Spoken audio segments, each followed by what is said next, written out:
best,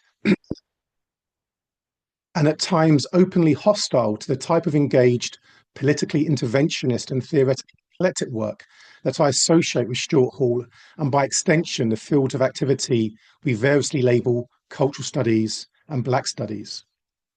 The Stuart Hall Award is given to scholars who, through their work and mentorship, attempt to advance the study of racial and ethnic inequality. Put simply, there are powerful countercurrents to this advancement, both within the discipline of sociology and more widely outside of academia, that are attempting to reverse the intellectual and social and political gains of the past few decades. In the time I have with you today, I will highlight some of these troubling trends and at the end offer some suggestive ways forward, and especially for graduate students interested in going beyond the anachronistic frameworks of race relations that are too often taught within US sociology departments, or what, following Paul Gilroy, I term the elephant's graveyard of redundant sub-disciplines. We face a willful denial on the part of many sociologists in our field of the continuing existence of institutional racism, of the deeply embedded nature of white supremacy, not just within society, but within the academy too, and the continuing pathologizing of racialized minorities in general and Black communities in particular. So let me start by sharing a brief account of Stuart Hall. Now, while Hall's biography is by now generally well known to most within academia, I'm aware that there are some on this call today who are less familiar with the details of his life. So briefly, Stuart Hall was born in Jamaica in 1932 and left the Caribbean in 1951 to study English literature at Merton College, Oxford University. Rather than returning to Jamaica, Hall stayed on at Oxford, where he started but did not finish his PhD on the writer Henry James. Hall emerged as a key figure in the New Left circles of the 1960s and was a founding figure, along with the scholars such as Richard Hoggett and Raymond Williams, of culture studies as a distinct academic field. From 1979 until his retirement in 1997, Hall taught at the Open University, where he was a professor of sociology. During this period, Hall became one of the most astute commentators on British politics and identified the emergence of neoliberalism years before anyone else. He was also, as Paul Gilroy notes, one of the first academics to identify the systemic construction and structural configuration of racial discourses in the British media and the ways in which British racist discourse was reproduced through common sense. By the time of his death in 2014, Stuart Hall was Britain's leading Black public intellectual and one of the most cited cultural theorists in the world. At his passing, Henry Louis Gates described Hall as, quote, the W.E.B. Du Bois of Britain. My first encounter with Stuart Hall's work would likely have been as a teenager in 1980s Britain, occasionally watching Hall's Open University television broadcasts, often late at night on the BBC, on topics ranging from the social impact of the Industrial Revolution to accounts of Britain's working class. But I knew little of Hall's significance at that time. It wasn't until I came across Hall's work as an undergraduate, especially Resistance Through Rituals, Youth Subculture in Post-War Britain, and Policing the Crisis, Mugging the State and Law and Order, that I fully began to understand not just the importance of Hall's theoretical contributions, but also the fact that Hall was a Black public intellectual engaged in politics who opened up a space for later generations of Black British intellectuals to see ourselves as just that, intellectuals, capable of creating knowledge, of being the agents of sociological insight, and not just the subjects of sociological curiosity. I wrote about Hall's contribution to Black British intellectual life and his own rather complex racial identity and how it informed his work in an essay titled Improbable Grounds, The Emergence of the Black British Intellectual, that was published in the journal South Atlantic Quarterly. For some reason, either through a moment of youthful confidence or sheer academic foolishness, I sent Stuart Hall a copy of the article. Today, I would advise myself against doing such a stupid thing. The world's greatest intellectual minds are generally not sitting around bored at home waiting for junior scholars to send them articles about themselves. But in any case, I did send Hall my article sadly undercited, I should add, and quite remarkably, Stuart Hall replied. Here is part of the response of what Hall wrote back to me. Dear Ben, thanks very much for sending me the essay. It is fascinating. I've saved it to read in a more leisurely moment, but I wanted to acknowledge its receipt at once. I'll try to send you a more informed comment once I have done so. You're quite right, of course, to speak of my ambivalence. I've written and am writing again about this and how it was resolved. I only wanted to say that it was principally an ambivalence about what it was to be a Jamaican, since in my youth and childhood, the way I was brought up to feel some ambivalence about my relationship to my own culture, and of course, nobody I knew ever referred to themselves or other Jamaicans as black. The sight of black migrants streaming out of Paddington Station and the thought that most of us could never go back home, as we were constantly asked, in a literal sense again, and could never return the same as we had left, was transformatory. Most of what I've written about identity since begins with this recognition.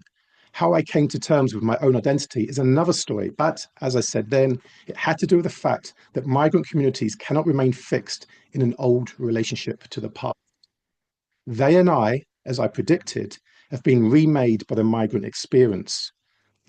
George Lamin, says our generation became West Indian in London, and I became West Indian and a black intellectual in the diaspora. I'm sorry I can't write at great length, but I'm making a very slow recovery from a kidney transplant operation, which has left me very weak and energyless. Best, Stuart Hall. A few points. First, the fact that Hall took the time to respond at all speaks to his generosity. Hall provides a model of intellectual engagement to a younger scholar, where he treats me with respect as an equal in a conversation and as someone deserving of a dialogue. He takes the time to think through in quite an open and even in a vulnerable way aspects of his personal identity that he immediately reads through the prism of the political. And of course, he does all of this when he is advanced in age, struggling with his own health, undoubtedly low in energy, but still committed enough to engage, to think, to share, to advance the discussion. When Hall passed away in 2014, just a few years after our exchange, I was asked by the political scientist Sean Jacobs to share some thoughts of remembrance for the website Africa as a Country that he ran. I wrote the following words, the piece that had the subtitle, In Gratitude to Stuart Hall, a socialist intellectual who taught us to confront the political with a smile. Quote, but for Hall, I wouldn't have become an academic. There was no space for someone like me before Hall. Discovering the field of culture as an undergraduate, I found validation and recognition. Suddenly, my background and way of life as a working class black kid mattered and was important beyond the confines of South London. It's taken for granted now that culture matters, that popular culture is a site of politics, that politics saturates everyday life, and that these things can and should be studied in a serious manner. But despite their claims, it was not sociology or history or economics or even anthropology that created this space. It was cultural studies. Most intellectuals are known for contributing to our knowledge on a particular topic or specific theme. Hall was different. He created an entirely new academic discipline and then mentored just about every significant scholar that came through cultural studies in the 1970s and 80s. And I add the following concluding lines. Hall did not give me my voice, but he created the conditions under which it was possible for me to speak, be heard, and to do so with an enriched conceptual vocabulary. He made it possible for at least two generations of Black British scholars to see ourselves as thinkers and not mere objects of sociological curiosity. In so doing, Hall forever transformed white academia and intellectual life in Britain and elsewhere. By the time I went to graduate school in the mid-1990s, what had previously been known in the UK and indeed elsewhere as the sociology of race relations was coming under sustained attack from two distinct but related areas. The first was a decentering from within sociology by a more critical generation of British sociologists such as John Solomos and Robert Miles, who questioned the unexamined liberal assimilationist logic of the cycle of race relations paradigm and the problematic centering of race rather than racism as a central analytical concern. The role of the state as an actor in the racial management of migration was foregrounded, as were questions related to the determining effects of the changing needs of capital in reshaping labour markets. Racism was understood not as fixed and ahistorical, but operating more like a scavenger ideology, shifting from biological to cultural registers and sometimes back to the biological again. This would later be taken up by sociologists like Les Back, now at Glasgow University, and Claire Alexander, now at Manchester University, with carefully grounded studies that mapped the changing dynamics of ethnic identity formations alongside the deeply embedded cultures of British racism. In the British context, understanding the impact of colonisation on the metropole and mapping how categories of citizenship and identity were always racialised as part of Western imperial projects, complexly interrelated to gendered and classed identities, increasingly shaped research agendas. We witnessed in the 1980s and throughout the 1990s a gradual shift away from the nomenclature of race relations towards a focus on processes of racialization. That is, the social political forces and economic determinants that produce and give racial meaning to our actions, institutions, and identities under particular historical circumstances. And obviously in the US at a similar moment, you had the work of Howie Wyland and Michael Omi doing similar types of work. The second intervention came from Black studies. I didn't know it at the time, but the early to mid-1990s was an extraordinary period of critical scholarship on questions of race, ethnicity, inequality, and the broader cultural politics of race. The writing, scholarship, and activism of a range of early to mid-20th century Black figures, such as Frantz Fanon, Aimé Césaire, Eric Williams, Anna Julia Cooper, W.B. Du Bois, I.W. Wells, and C.L.R. James, to name just a few, should all be recognised as forming the intellectual ground from which the later scholarly field emerged, or what Cedric Robertson labels as the Black radical tradition. If we take 1990 to 1995 as an example, this was an exceptional period of Black intellectual creativity, with the publication of several foundational texts that continue to inform debates today. Key writers of this period included Bell Hooks, Patricia Hill Collins, Heidi Mirza, Gina Dent, Greg Tate, Cornel West, Paul Gilroy, Tricia Rose, Kabina Mercer, Manny Marable, Henry Louis Gates, Hazel Carby, and Isaac Julian, among others. Within the Black studies literature, we see a range of debates around racialized modernity and slavery's relationship to Enlightenment thinking on ideas of freedom, anti-essentialist debates over identity, reformulations of ethnicity and nationalism, especially in the context of theorizing diaspora, and a central interest in questions of cultural resistance and cultural politics.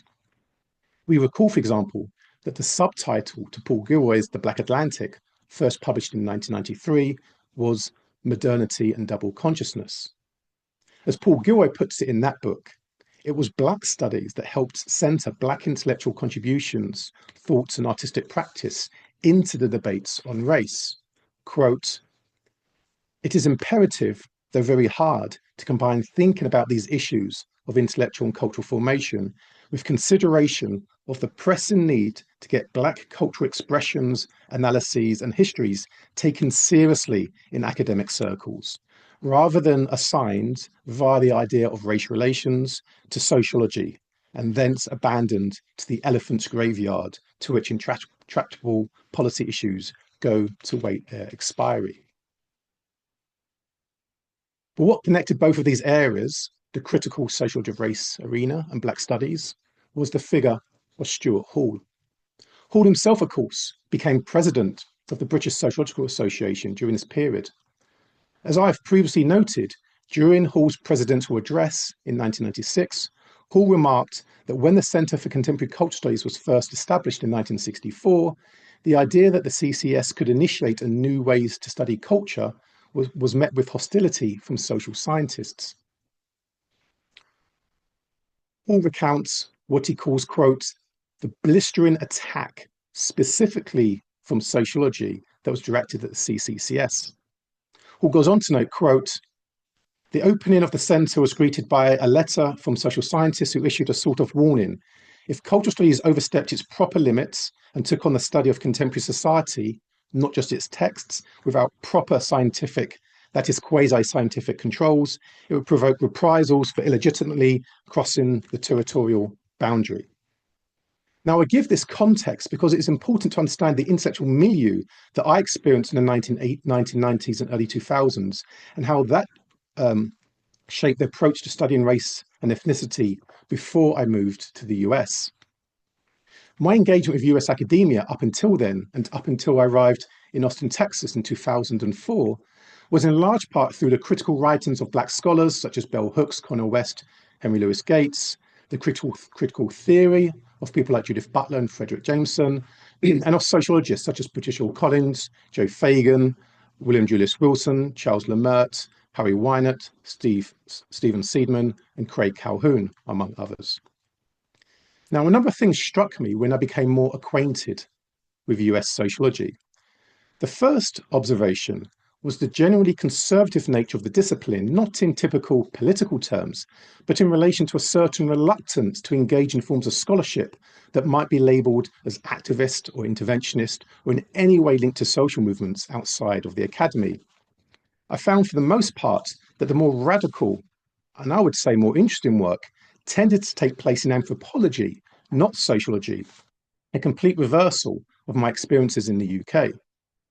There's also a certain reluctance, if not outright resistance, to reading outside of the US-centric sociological theory canon, with a much greater emphasis on mathematical sociology and rational choice theory, including the works of figures I had barely heard of, let alone read closely, such as James Coleman.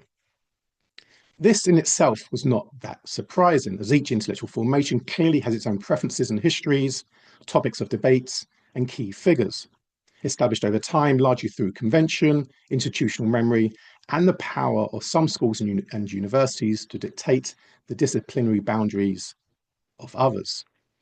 I had not done any formal graduate training in the US, so remained relatively unfamiliar with the norms of US sociology.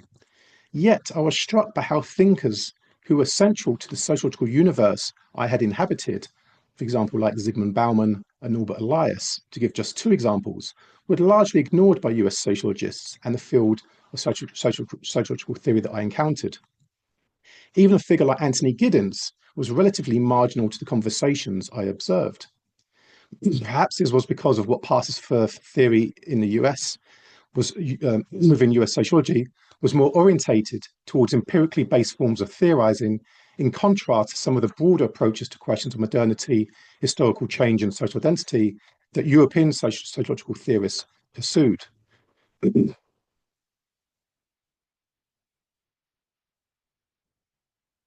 We still with us? Okay.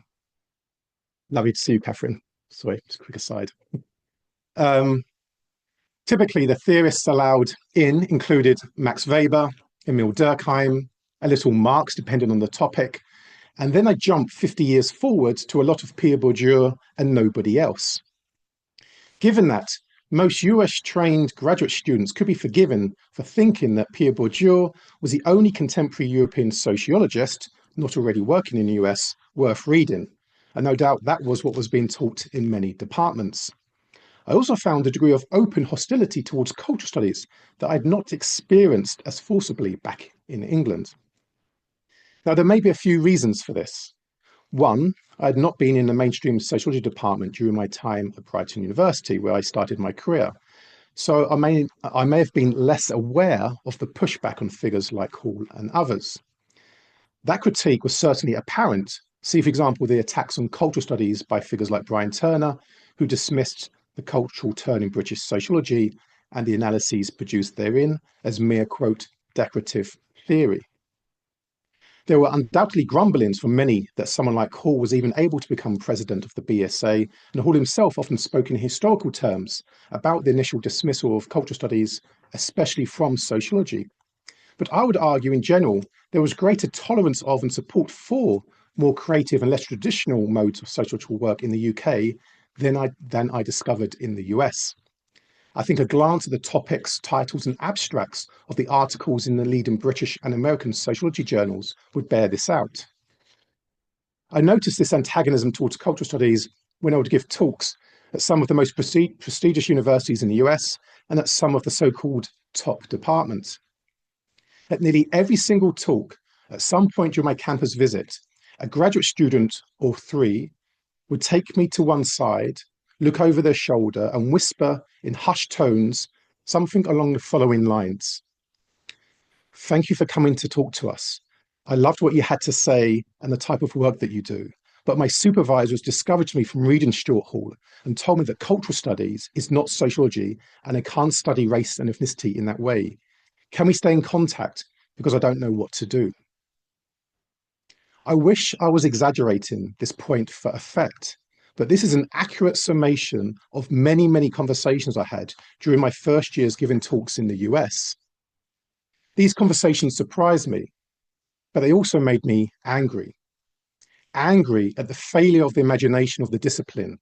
And let's be very specific here, of professors of sociology in dominant positions within the field, able to shape the present and future of the discipline by disciplining graduate students whose intellectual interests and sociological imaginations dared to wander past the walls created to maintain the boundaries of the discipline. It felt to me, and indeed many of the graduate students I spoke with, that the deliberate exclusion of certain perspectives, scholars, and even topics was done more to ensure the continued intellectual legacy of key professors and their preferred approach to studying race, ethnicity, and culture, and not by a genuine desire to advance our collective understandings of racial and ethnic discrimination, violence, and inequality. What was most revealing, however, was the source of this intellectual resistance to Stuart Hall's work in particular, and by extension, the work of others like Paul Gilroy and cultural theory more generally.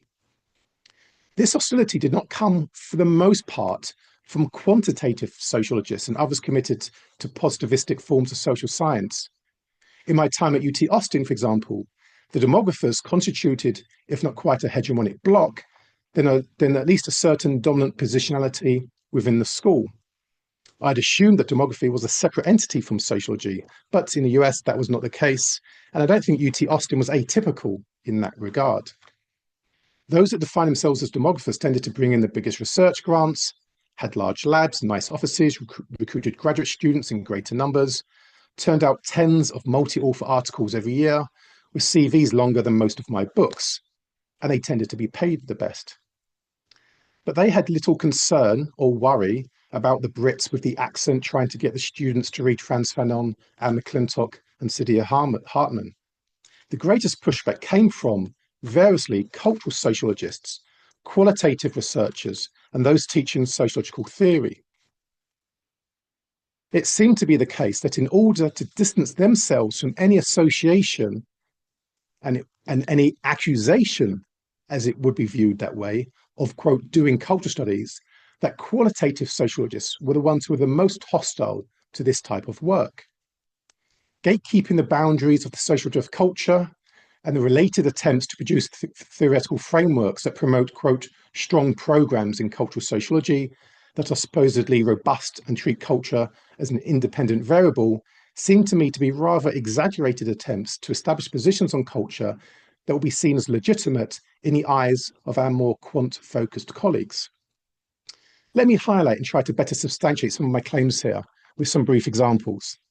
First, as I've written about previously, back in 2015, I submitted a panel proposal to the ASA's annual conference with three other leading scholars, Shamila Rajappa, Jyoti Puri, and Roderick Ferguson.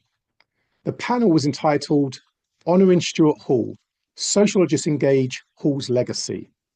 Hall had not long passed, and it seemed a fitting way to acknowledge his sociological legacy. What was more, the theme for the forthcoming ASA conference was culture, inequalities, and social inclusion across the globe. A perfect fit for a panel, one would have imagined, given that at the time of his passing, he would likely have been one of the most cited scholars in the world on those very topics. The panel idea, to our surprise, was rejected. When we inquired as to why, we were told that due to a large number of submissions, ours had not made the cut. We asked if there had been other panels on Hall that had been selected in place of ours. We wanted ours, of course, but if another Hall panel was deemed better, then that would have been fine. But there wasn't. When we followed up again with Michelle Lamont, the esteemed Harvard professor of sociology, herself a widely regarded and cited cultural and comparative sociologist, We politely asked the then ASA president-elect, and therefore the chair of the programming committee, for fuller explanation. And we were told that the decision not to include our panel in Hall had been made and was final, but we were encouraged nonetheless to, quote, try to submit a proposal to a regional meeting. In other words, Stuart Hall, in the year following his passing, was not deemed significant enough of a sociological figure for a panel, a single panel mind, not a plenary, not a number of sessions, at the main ASA conference on the topic of globalization, culture and inequality, where he likely had more scholarly citations than the entire conference committee combined. Instead, Professor Lamont implied, such a panel might work better at a smaller, more regional conference. The closing of the American sociological mind to the insights from cultural studies and Black studies, together with a conservative shift towards downplaying the significance of racism as a general category of analysis, and of even acknowledging the existence of contemporary white supremacy as a structuring feature of Western societies, is best exemplified in Andreas Wimmer's book, Ethnic Boundary Making, Institutions, Power, Networks. Professor Wimmer is a highly regarded figure within US sociology for his comparative historical work on nationalism, race and conflict, among other topics. He's held professorships at some of America's leading schools, such as UC Berkeley, Princeton, and now Columbia University, where he is a professor of sociology and political philosophy. In Ethnic Boundary Making, Wimmer sets out to rebut the claims of scholars of race who, he alleges, see racism lurking in every social structure, every social location, every social interaction, and shaping every social identity. He suggests critical race theorists simply assume racism to be an important and significant aspect of social relations and identities, rather than proving their case with rigorous, empirical, and verifiable evidence. Race scholars merely assert the importance of race and racism based on political and not scholarly agendas. Professor Wimmer concedes that whilst racism was historically a structuring feature of countries like the United States and could still be significant today in certain delimited areas, and may also be found in societies like Britain that had a colonial past, for Wimmer, there is no evidence to suggest that other countries, and especially predominantly white countries such as Switzerland, show any meaningful signs of anti-Black racism or even Islamophobia. Where prejudice might exist, this is more likely to be directed towards other white groups who are newcomers. Xenophobia may be a factor, but not racism. And anyone who suggests otherwise is important American racialization theory into societies where the theory does not hold. Thus, Professor Wimmer concludes, racism is not a significant social force, race is not a key marker of identities, and sociologists should stop assuming that racism is a primary or even key determinant of identities and social relations. They should instead, he argues, focus their research on how people construct, maintain, challenge, or even dissolve boundaries. That is to say, to conduct research on the processes of boundary making, hence his title. Race for Wimmer is a subtype of ethnicity, and its significance can be measured precisely using advanced statistical techniques. Regression analyses will discover any residue racism understood as statistically significant, understood as a statistically significant independent variable, and if such differential outcomes can't be shown, then there is no racism. In short, if you can't quantify racism according to the existing methodologies of mainstream sociology, then it does not exist.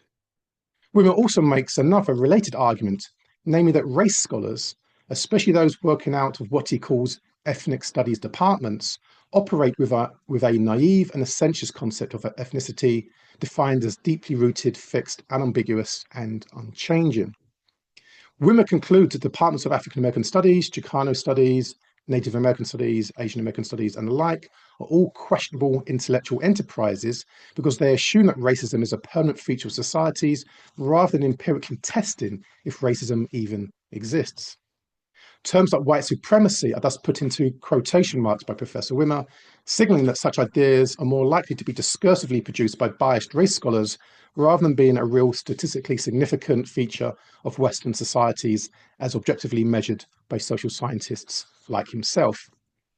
He supports his argument via a series of empirical case studies, including surveys of Swiss neighbourhoods, that show that the Swiss do not hold negative views about others based on race, but instead on non-racial insider-outsider paradigms that are dependent on how long someone has lived in the area rather than on the colour of their skin.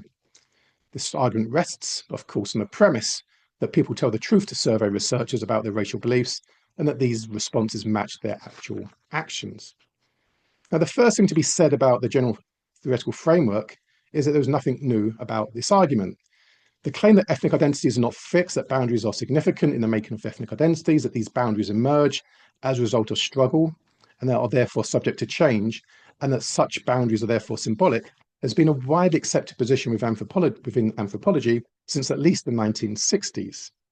Second, the idea that scholars working within what Wimmer calls ethnic studies believe that ethnicity is fixed, bounded, immutable, and the primary identification category for individuals and groups is simply not true and a gross distortion of the work found in those areas. In fact, nearly every key theorist who has written on these issues, who might plausibly be framed as an ethnic studies scholar, has been arguing precisely the opposite to what Wimmer alleges they say. Ethnic boundary making is symptomatic of the attempt by mainstream social science and US-based forms of social inquiry to deny the constitutive role of racism and white supremacy in the founding institutions of Western colonial democracies, and also to avoid considering how racism impacted and shaped sociology's foundational precepts.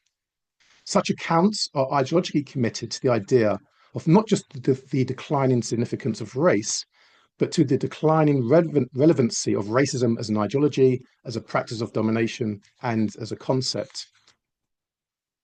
We can more accurately understand these accounts as inadvertently helping to constitute a heterodox intellectual edifice for the current right-wing backlash against anti-racist and anti-fascist politics by the denial of the existence of racism, white supremacy, and the structure and effects of racial domination in the present. I also think Ulrike Quant's recent book, Racial Domination, also glowingly blurbed by Andreas Wimmer, follows a similar pattern of subsuming race under the category of ethnicity in order to disappear the categories of white supremacy and institutional racism. But for the purpose of time, I just want to flag that here and leave the discussion of Ulrike Quant's book for the Q&A if you want to pick that up.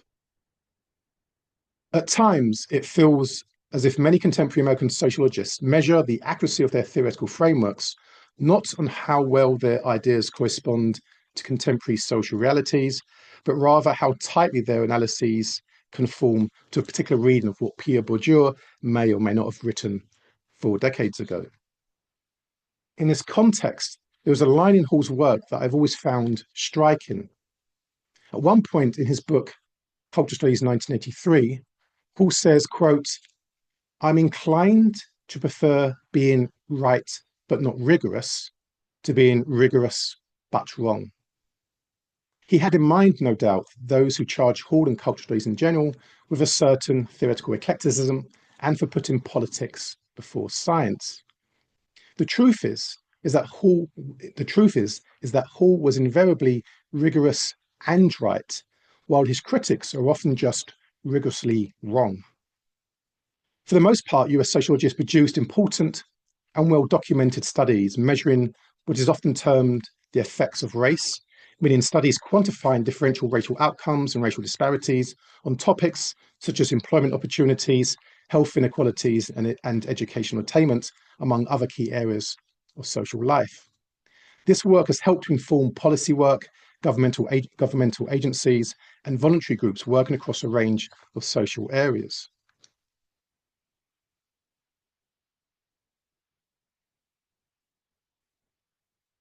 But where I would agree with critics is that much of this work does lack any sophisticated theorization of racism as a social system, and instead produces largely descriptive analyses of racial difference, often with limited intersectional analyses of other key social identities. Race as a category ends up as a rather fixed, static, and relatively autonomous category, often with problematic and tautological framings as both the outcome of a racialized process and the process itself. In other words, because of the difficulty in measuring the active, ongoing, and ever-changing processes of racialization that are always historically specific, the methods of mainstream positivist social science has to concede nuance and variability in favour of fixed categories that allow for dependent and independent statistical relationships to be established and therefore measured, regardless as to how this may or may not relate to the existing world. On the other hand, I would argue that where US sociology does engage the question of racism with any degree of theoretical depth, it does so from problematic starting points and often ignores relevant scholarship that would deepen the sociological approaches. The clearest example of this limitation is that you will struggle to find any serious discussion in some of the works I've been alluding to today with the question of anti-racism. The practical steps necessary to struggle against and change systems of racial domination, as well as the theoretical necessities to evaluate the effectiveness of such interventions, is, with a few notable exceptions, largely absent within mainstream sociological work on race and ethnicity. Now, in the final part of my talk, I want to shift gears a little and to offer some takeaways, some provocations for our discussion, and even to offer some positives that we might want to usefully engage with. Now, I believe there are grounds for optimism that some of the more reactionary forms and forces within sociology are being successfully challenged, and other ways of doing critical work on race and ethnicity are emerging. Given what I've argued today, it would be remiss of me not to acknowledge the significance of this award itself. The very fact that the ASA has an award named after Stuart Hall is noteworthy. The culture section of the ASA and the faculty and students who pushed for the association to recognise the contribution of Hall, even if somewhat belated, should be applauded. Not for the award itself, Hall would likely not have cared about any personal celebration of his life, but for the space it opens up for certain types of critical work on race and ethnicity to be seen and to be recognised. The current Du Boisian moment in US sociology, where the discipline suddenly rediscovered, the scholar denied, as Alden Morris's great book puts it, has meant that even those who would otherwise ignore completely the work of critical race scholars now, at a minimum, have to engage at least to some degree with Du Bois's work and ideas, even if they willfully ignore the rest of the Black radical tradition.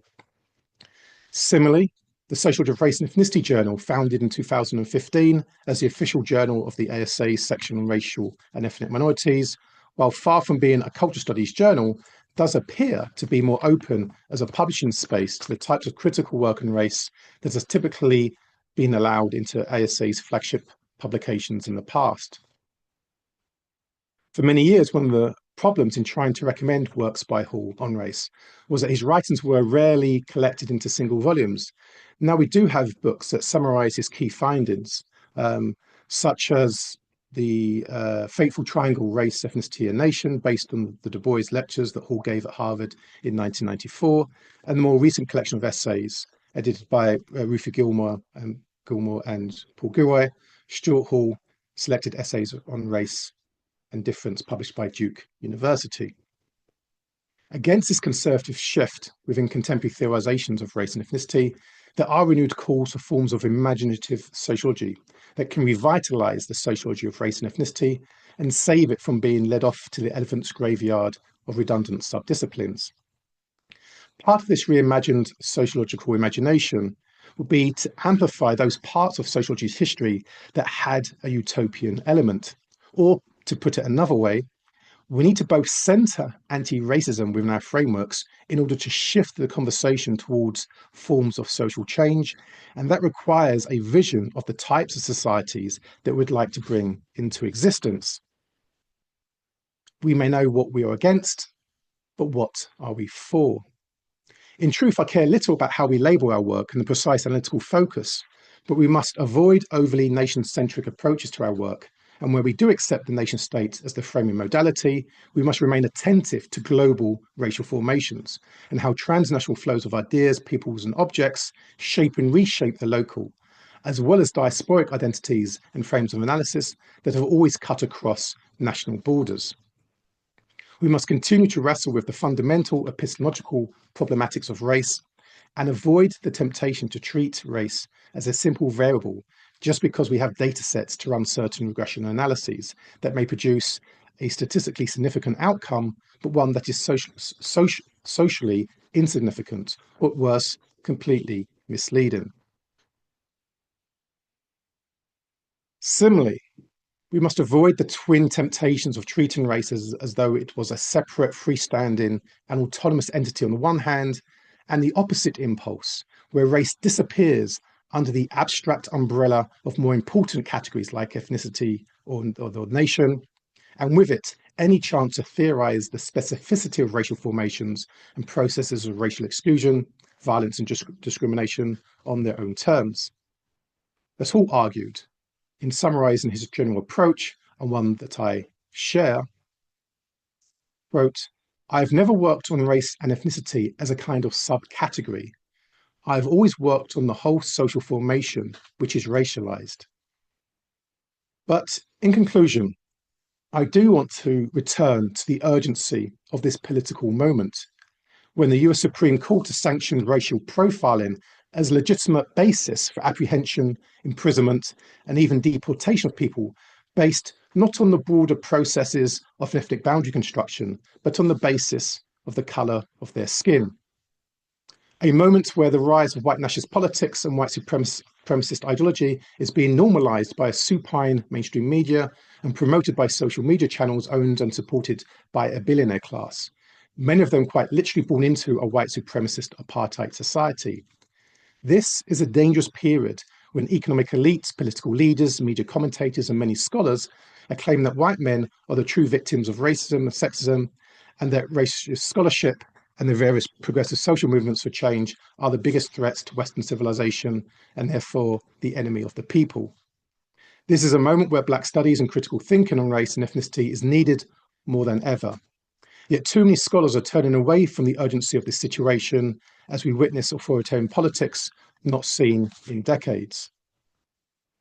A moment where the armed forces of the state are sweeping protesting students off the campuses at Harvard, Berkeley, and Columbia, all the while some professors of sociology do their best not to make connections between fascism, racism, and authoritarian populism, a term first coined by Stuart Hall, of course, and instead fret about the analytical utility of systemic versus structural racisms for their theoretical models.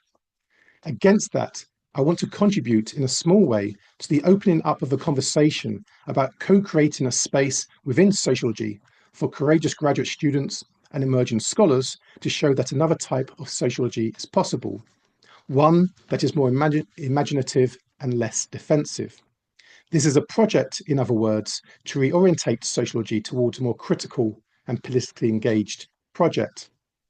Nadia Kim and Parwan Dhingra's important edited collection that came out in 2023, titled Disciplinary Futures, Sociology in Conversation with American Ethnic and Indigenous Studies, offers a constructive and less defensive engagement with the broader field of cultural studies. That book is itself an intervention, demonstrating how sociology can be enriched by conversations across disciplinary borders.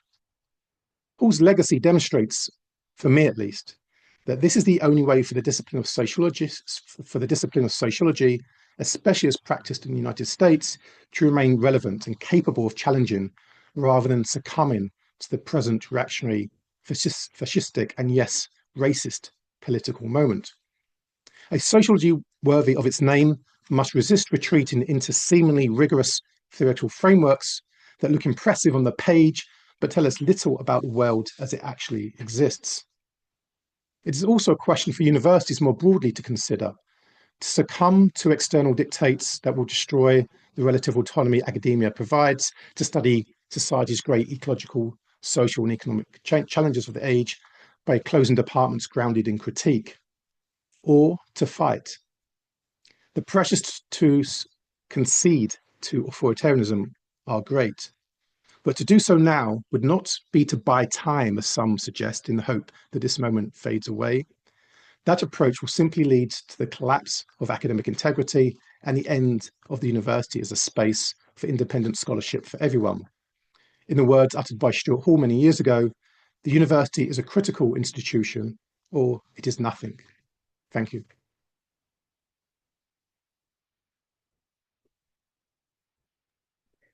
Thank you very much. If you have questions, please type your questions in the chat box, and Dr. Carrington will choose the ones to respond.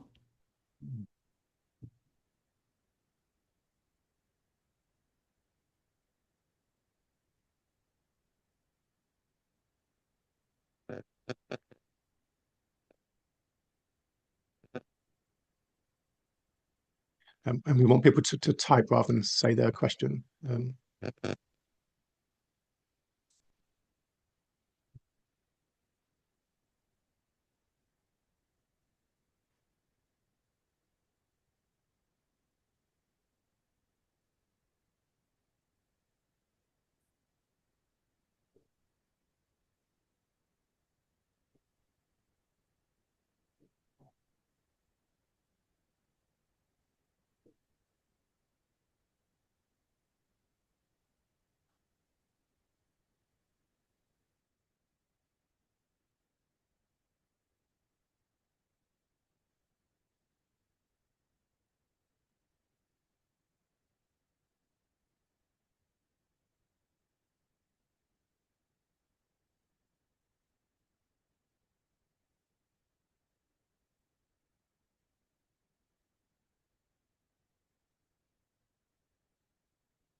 Or probably if you want to unmute yourself, that would be more efficient.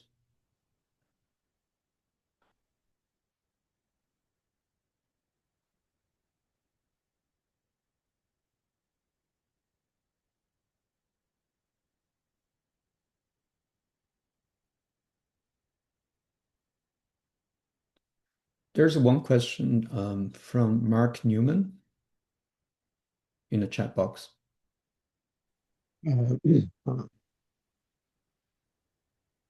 Hi, there's a question from Mark and Sarah.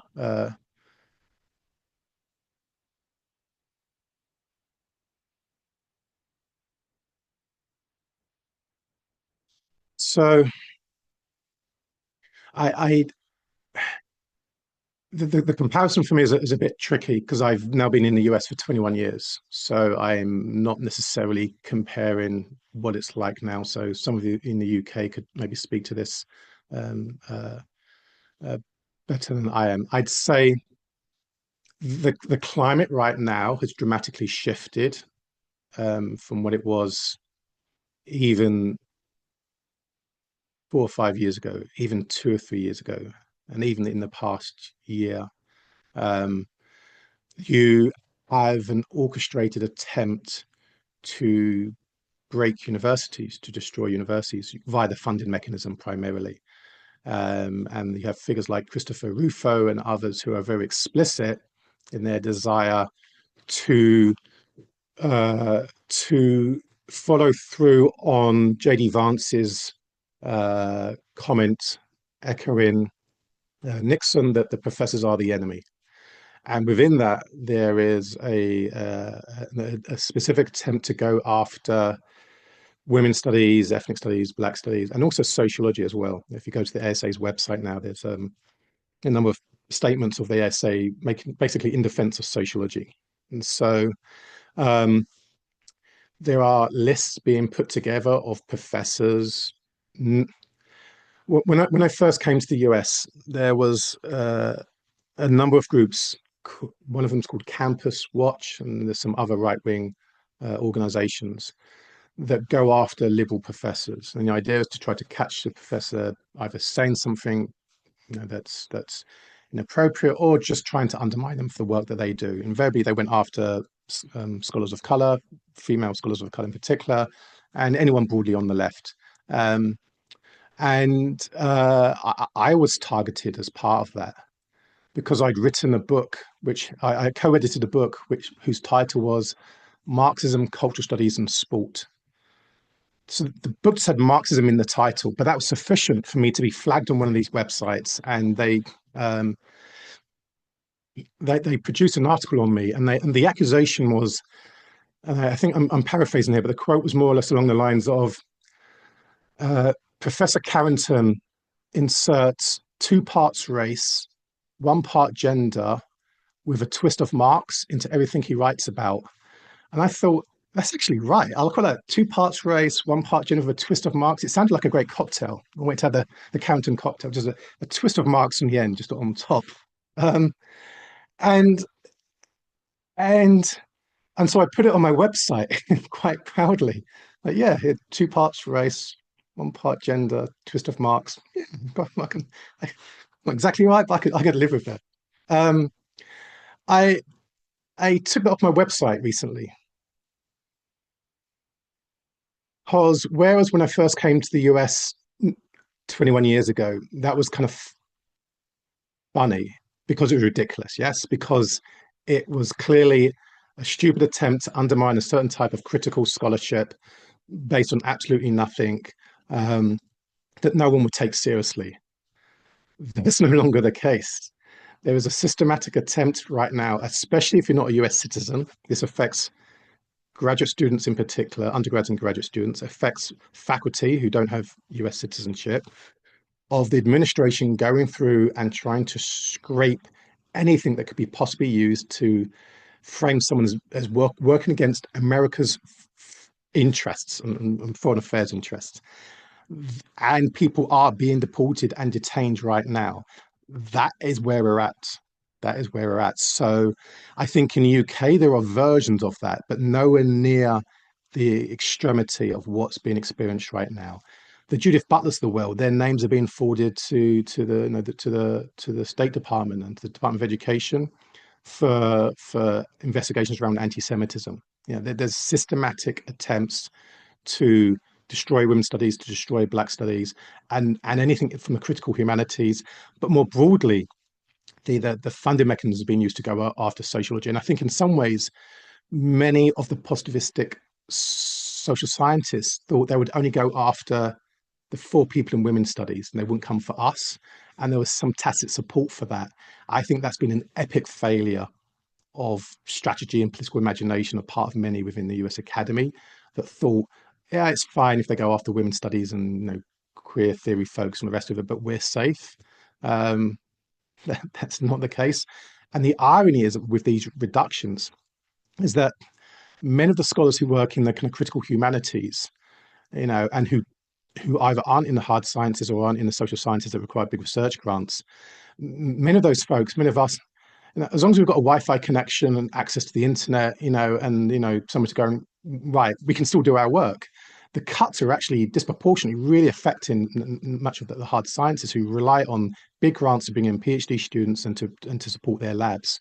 So the situation right now is incredibly bleak for those reasons. And although I do see similar movements in the UK, I don't think any of them are close to understanding the level of um, uh, deliberate, strategic violence being enacted in trying to crush the type of critical work we've been talking about. And some of my colleagues can speak to that. And just one fun example. One of my colleagues at USC is a tenured faculty member who is a prominent public intellectual in the UK, a widely regarded journalist, professor, intellectual, who was advised by my university not to return to the US because of concerns about her possibly being refused entry if she came back in because of her written work and her public speaking work. If I'd said this about the University of Moscow or some other place, we'd go, oh, yeah, you'd expect that, you speak out. That is a reality in my department of a tenured faculty member right now who is currently not back in the US where she has a home. Like that is where the level of urgency and crisis is taking place right now. So, so if that kind of answers the question, um, it would actually be easier for me maybe if you could maybe highlight the questions for me, because otherwise I'm kind of answering and reading. So could you? I can try to flick through, but if you can spot some, because otherwise I'll miss them. Well, there are more questions than one person can handle. You're on the influencer mode now. I think But there's one by Michaela Jenkins. So in the context of what you have shared, are you convinced of the continued utility of sociology as a field? Would it be better perhaps to lean into the fears of qualitative scholars you described and split this kind of work into another field named cultural studies in the US as well? Put another way, is the field of sociology capable of this work? Is the ethical thing to do to throw support behind these threatened departments where it is overlapped? It's a good question. Flippant answer: sociology is too important to be left to the sociologists. Um, I do like I mean, and one of the things I maybe kind of work through is the point that uh, Stuart Mills made many years ago. I mean, it's 59. I just tried to work out how long ago was the Social Imagination published? Is that 59? It's like 50 years ago now, 60, some incredible number. Um, where he points out in that book that and this, remember, this is, and obviously he's having an internal argument with some folks at Columbia University and some of the dominant figures of US sociology at the time, where he points out that most of the best sociological thinking and where you find the sociological imagination working the most is not in sociology departments, it's outside. You think he lists journalism and some other places where the type of critical, imaginative, creative type of sociology is taking place. And it's a good question. Some of my friends in the Black Studies field, um, sometimes we say like, Ben, why are you bothering like arguing with these folks? Like they don't read our work. They're not reading the work of Barnard Hesse. They're not reading the work of Celia Hartman. They're not reading the work of Catherine McKittrick. They're not reading the work of Ronaldo Walcott. They're not reading any of the critical work within Black Studies. They wouldn't know who Richard Eiton is. And yet they dismiss these entire fields. They just dismiss ethnic studies without engaging substantively in the absolutely brilliant, groundbreaking work done by this body of workers. And it's a fair question. So one of my colleagues who's in that field just says, like, and it, I, sociology becomes the poor for it. That's one thing, right? So I think there's the sociology as a field, and I do have some misplaced affinity to sociology. I think maybe because when I was 16, I started to study sociology. So in the UK, we have what we call A levels. So from 16 to 18, you choose topics. And so I for those of you from the UK will know this book that I had a blue Haralambous book, Introduction to Sociology. And there's a 16-year-old who was politically aware, um, committed, socially conscious, but lacked a kind of theoretical framework to understand how the world worked. Discovering sociology at 16 was just eye-opening, and so I had a connection early on, I think, to this book, and that's when you obviously read Giddens and then other people. And I think that kind of stayed with me, and I think there's a strain there where if cultural studies does have a sibling corresponding discipline, to me it has been sociology. Like, Stuart Hall was the president of the BSA, and I think I don't want two of my one of my former colleagues, Simone Brown, was recruited when I was there into the sociology department at UT Austin, and she gained tenure 5 or 6 years later in the Department of Black Studies. I think that's a loss. It was the right thing for her to do. But I think there's too many examples. Rod Ferguson would be another example. We could probably go through them. A whole bunch of people who study sociology, have PhDs in sociology, and then find the space too constricting for the type of work that they want to do, and they leave. And it's great for them, and those other areas benefit, and it has a negative effect on what becomes possible to do within sociology. And as I mentioned in my talk, I was being genuine when I said I was really angry when I'd give talks at some of the top US sociology departments. And if you go through my CV, you can see which ones they are. And time again, graduate students would come up to me and say, like, it's almost like there was like some like secret society. Like I've been I've been I've been reading Stuart Hall like quietly in the bedroom, like, and we put it away when my supervisor comes in. Um, I just found that so disheartening that that a critical body of knowledge, which should be part of the conversation within mainstream US sociology, gets pushed out. And so if we give up on sociology, I have concerns that that simply leaves the field to others who they can make big claims about the nature and quality of their work and its importance, which are simply misplaced, and that should be challenged and engaged. And so for me, keeping one foot in that space becomes a political act. A minor one. I'm not going to, overclaim its importance, but the fact that this ASA award exists in a few years on from Michel Lamont refusing to have a single panel on Stuart Hall in the year after he passed away on the topic of culture, globalization, and inequality is a disgrace. It's a disgrace to collectively. That should be an embarrassment, right? That should be an embarrassment. And so for me, there's that when I see that, I want to push back a bit. Say, what can I do to kind of open up this space to some degree? And I think there's an exchange which exemplifies this, and this is part of my frustration, which is, and I do get my colleagues to say, you should just tell them to fuck off. I get that. I to switch vernaculars for a moment. It's a South London in me coming out. But I want to stay and fight these battles, right? So there's a really interesting moment when in 2005, I think it is, when Gilroy leaves Yale and goes back to England. Paul Gilroy takes up the Anthony Giddens Chair of Social Theory at the London School of Economics in the Department of Sociology. You can't get any more sociological than that, right? The Giddens Chair for Social Theory at the LSE in the Department of Sociology.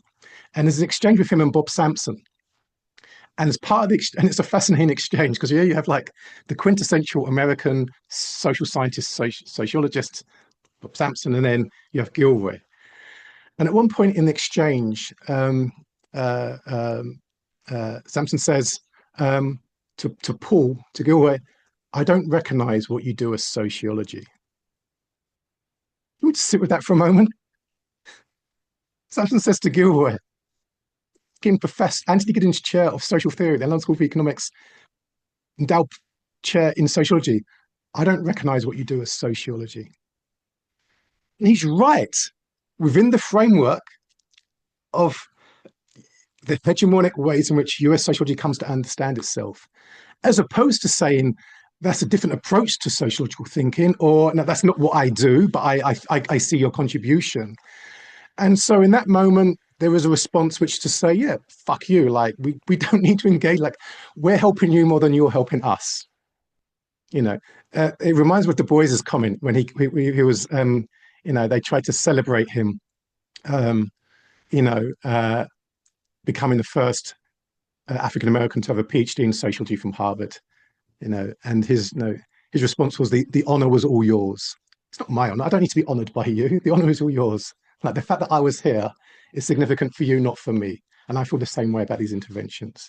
But yeah, so the short answer is I still want to hold a space for grad students in sociology not to have to leave after their first, second, or third semester and go over to American studies or Black studies or women's studies or even anthropology. That's the other thing that really freaked my mind when I came to the US. Was that anthropology held these like radical, activists and doing really good work, and sociology was kind of conservative. And that was not my experience in the UK. It was like very much the reverse. So that would be my way of answering that question.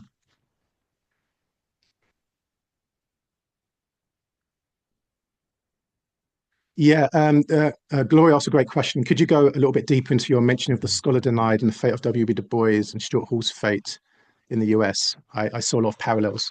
Thank you for that question, Gloria. So my pithy response to that is that if Du Bois was the scholar denied, Stuart Hall was the scholar ignored. So there is and I've talked about this before, where think Alden Morris's book was really important in opening up a space where and obviously he became ASA president. It was book of the year. No, it created a whole buzz, right? There's definitely been an energy created around rediscovering for who. Some of us didn't need to rediscover Du Bois. He was always there. But for some folks now, rediscovering Du Bois, right? The Du Boisian moment. And I have an essay in this book, actually, that I flagged before, which I think is a really important text. So this is another, I think, go read, support, engage. And I have an essay in there which has the title "The Souls of Sociology." I think it's called "The Souls of Sociology." Yeah, the Souls of Sociology.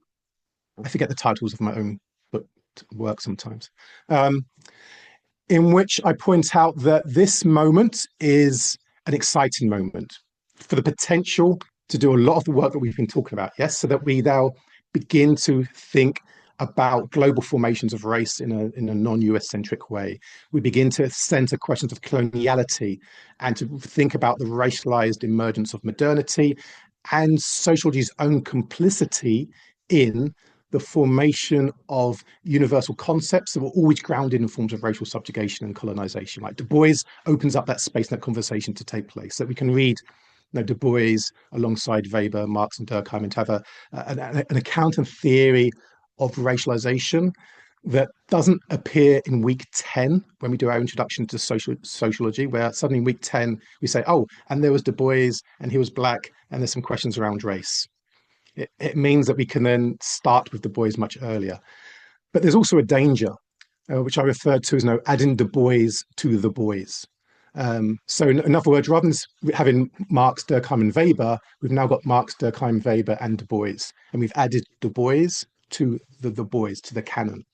And I think that's what's going to happen, or that's a potential what's going to happen. In other words, a carefully selected, depoliticized version of Du Bois will be incorporated with a careful selection of some of his texts, the ones that sociology most recognizes as being proper sociology. His Pan-Africanism, his internationalism, his socialism will be kind of left to the wayside. And there'll be a selective inclusion of Du Bois in order to shore up the sociological canon as opposed to disrupt it. And I think that's one of the things that's kind of happening right now. And it's an ongoing contestation as to which Du Bois will be admitted into the sociological frameworks, which of his texts and which readings of him will become legitimate and which become illegitimate. And there's a danger always of co-option, right? And this is the classic thing we learned from Gramsci about the hegemonic struggle. The moment where you think you've won is actually when you've lost. You've gained some ground, but actually you've lost the broader war. And I think that's an ever-present danger now. So I would say Du Bois is no longer the scholar denied.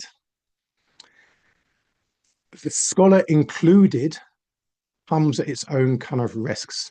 Now, in relation to Stuart Hall, there was that incident. So that's also why, and I thank you for that question. That's why I used that quote from Henry Louis Gates that Stuart Hall was the W.B. Du Bois of Britain. Clearly, at one level, that's just a stupid statement, right? And what does that mean? He's the Du Bois of Britain. Like historical context is completely out. Like he's like no, that's like it's a catchy line that makes a lot of sense until you think about it for more than 5 seconds and it collapses under its own weight. But I love Skip Gates. There's a knock on Skip Gates. It's what Skip Gates does best. Like it's a polemical kind of it situates his importance. But I also think that there's also a risk of the kind of move that I'm doing is because what I don't want to do, and this would be something that Hall would absolutely hate, is to try to produce a Hallian sociology in a way in which we see this happen with so many other figures, right? You're Pierre Bourdieu being the obvious example, given the examples I've given in my talk, in my critique, whereby you end up with a closer kind of a hagiography of a figure, and you end up doing the opposite of what good sociological work should be, which is using theories and concepts as a way to explain the world as it actually exists, as opposed to making a contribution to Bourdieuian sociology or Hallian sociology or whatever it may be. Yes, and I think that's one of the tensions we have, in relation to the professionalization of the academy in the US, and particularly US sociology, which is one of the distinctions I've tried to draw out and that Hall draws out between being an academic and an intellectual. Maybe this is maybe a connection between the two. Hall never considered himself to be an academic. He was an intellectual who happened to be an academic. And I think too often we conflate being an academic with being an intellectual. Most academics, I would argue, are not intellectuals. And intellectual works can take place in an Uber, Lyft driver. Comedians can be intellectuals. There's a whole range of spaces where you see intellectual work taking place. And I think that's a crucial distinction, because the academic is interested in questions of race, ethnicity, and inequality, the subtitle to the Stuart Hall Award, in as much as they can contribute to the academic literature within sociology on those topics, which is different from saying you're interested in addressing the actual conditions of inequality as they exist in the world. They sound like the same thing, and sometimes they can be connected, and they're not necessarily mutually exclusive, but they do not necessarily lead to the other. So one of the things we often encourage PhD students is to say, well, what's your contribution to the field? By which we mean, here's a body of existing literature. How do you add to that body of literature? And you can get a PhD for that. That's what we encourage. That's what we're trained to do. We write for journals, we get publications, we get citations, we go to Google Scholar and Web of Sciences, and we show our impact in relation to how many other academics have cited us. And we have a H index. I'd like to see, a RW index, the real world index. Now, what has been the actual impact of your work? And we say, well, whoa, let's not get ahead of ourselves. We're academics. We know the impact. And no, what I can show you is lots of other academics have cited me in their work cited by other academics. My H index is high. What are we studying here? We're studying questions of racism, white supremacy, and fascism. And so I think Hall is useful in the same way in which Du Bois is useful, I think, in pushing us to understand that academia is one site where a certain type of intellectual work can take place, but it can also be the site where that work gets constrained and contained and restricted. And if that's the case, we've really failed to understand what Du Bois was about. It could be nothing worse than a kind of performative embrace of Du Bois, which doesn't truly understand that, first and foremost, as with Stuart Hall, these were brilliant socialist activists, political agitators who were wrestling with some of the most complex questions of the age. And the academy was one space in which they could do some of that work, but they weren't defined by the academy. And I think too many of us, especially in the US, with a star system, with big salaries at some of these top universities, you can very easily be radical on the page and do absolutely nothing out on the streets.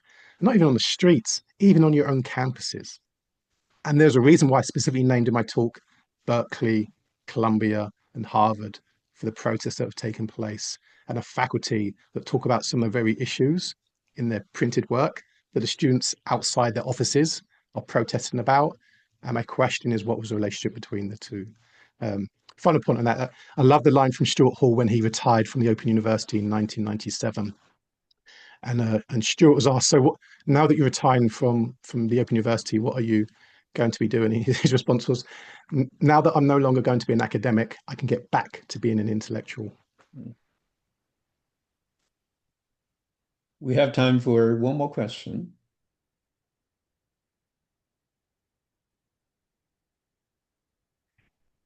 So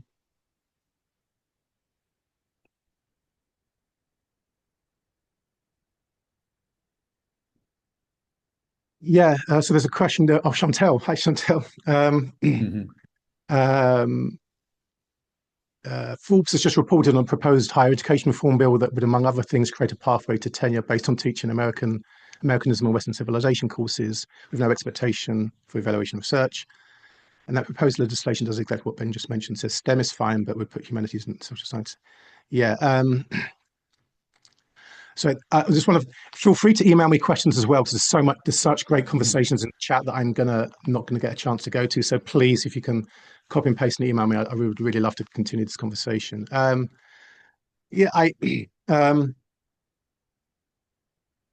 sort of maybe tie this in because Chantel can speak for herself and go back to maybe the first question that was asked. The other thing to recognize in terms of the political moment in the US is that it's quite varied as well, depending on what kind of institution you're at. And if you're at, I would say things are really bad right now across the board. But if you're a state university controlled by Republicans, you are in an extremely vulnerable position. Faculty are losing their jobs, graduate students are losing their studentships for teaching sociology 101 on questions around gender and race, etc.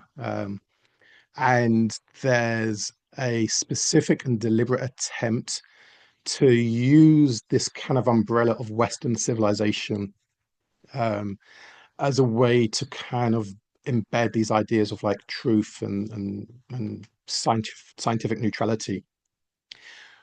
And you see that there's a university in Austin called, I think it's called Austin University, started by Barry Weiss, some of you will know who Barry Weiss is. If not, just Google her.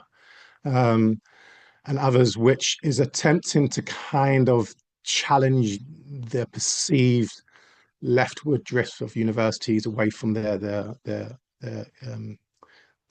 founding principles, which is also just a complete. It's one of the things that I do often. Give the example of like I basically describe university and based on paraphrasing, but basically its founding mission is to engage social inequality, to seek to address through truth and knowledge the conditions of the poor, and to establish like a righteous society. And I say to people, what do you think of that? So that's a woke university. They like, this is the kind of worst. The university should not be about that. I'm saying I've just read to you what Notre Dame University says as its founding principles as a Catholic institution. Like most of these institutions actually do start with some kind of foundational claim to actually making good in the world. They don't say actually we have a disengaged, disinterested form of research for the truth that has no relationship to the society around us. None of them say that. So actually, there's a falsity to the claims that have been made under this umbrella of Western civilization. I also think that's why, again, Black studies and other types of critical race scholarship help us to understand the deeply racialized aspects of what appears to be a non-racial discourse, Western civilization, that's dripping with ideas of white European supremacy. You'd have to be Andreas Wimmer not to spot that, right? Like you'd have to be from that mode of sociology that wants to dismiss the work of Harry Weiner, wants to dismiss, the work of Joe Fagan. I mean, I just leave on it. Like I love Luik in many ways, but his book, Racial Domination, which has come out, so I'm working my way through, kind of extends this. And there's a moment in it where Luik says something along the lines of, I'm aware that there's a body of scholarship that is counter to my position, and he lists Patricia Collins, Joe Fagan, Harry Weiner, a bunch of other people, although he's not aware of a whole bunch of other work. Stuart Hall in 1980, 45 years ago, wrote an essay for UNESCO called Race, Articulation, and Society Structured in Dominance. Let me just say that one more time. In 1980, 45 years ago, is that right? Stuart Hall writes an extended essay for UNESCO entitled Race, Articulation, and Society Structured in Dominance. And he engaged with Weber, and it's a really interesting kind of attempt to produce a type of macro-theoretical analysis of racial domination. Doesn't appear once. Luik writes a book of 498 pages. It's one of his big ones. And can't find the time or space to engage substantively with Stuart Hall or the work of a number of scholars who have been working on these topics. Thank you, Howie. Been working on these topics for decades. But he does it by quite literally reducing them to a footnote. So it's footnote 87 in the book. And he just lists a whole bunch of people. Julian Go, Howie, a bunch of people. Done. Though he does pick them up later. They're not all stuck in that footnote 87. Some of them escape Howie and Eduardo Benilla Silva to get beaten up later on around their supposed lack of theoretical consistency when it comes to examining systemic racism. The point being that we I actually think a lot of the work that Luik and Andreas Wimmer does and Michel Lemon is useful, actually. Like, there's a slight polemic against them. It's a useful body of work. There's much to be learned from that. But it's lacking. And where it's lacking is where Black studies comes in, where critical race studies comes in. It's where Stuart Hall comes in. It's where Paul Gilroy comes in. It's that moment in which you have to have a deeper theorization of the complexity of the reproduction of white supremacy, that just because you can't see it in a survey, because you've interviewed a bunch of white Swiss people and says, are you racist? And they say, we're not racist. That is not sufficient. And I exaggerate only very slightly. And it impoverishes our understanding at a moment when, by God, do we need critical sociological thinking on these topics and issues. That the moment's too urgent for us to leave sociology to the sociologists. Thank you. I think it's time for us to wrap up, although our conversation will continue. Now I've copy and paste Dr. Carrington's email in the box, and you can email him and to continue the conversation. But today, we thank all of you for participating in this very stimulating conversation. Thank you very much, and thank you very much, Dr. Carrington. Thank you, everyone. Thank you for joining us, and I appreciate the dialogue. Thank you.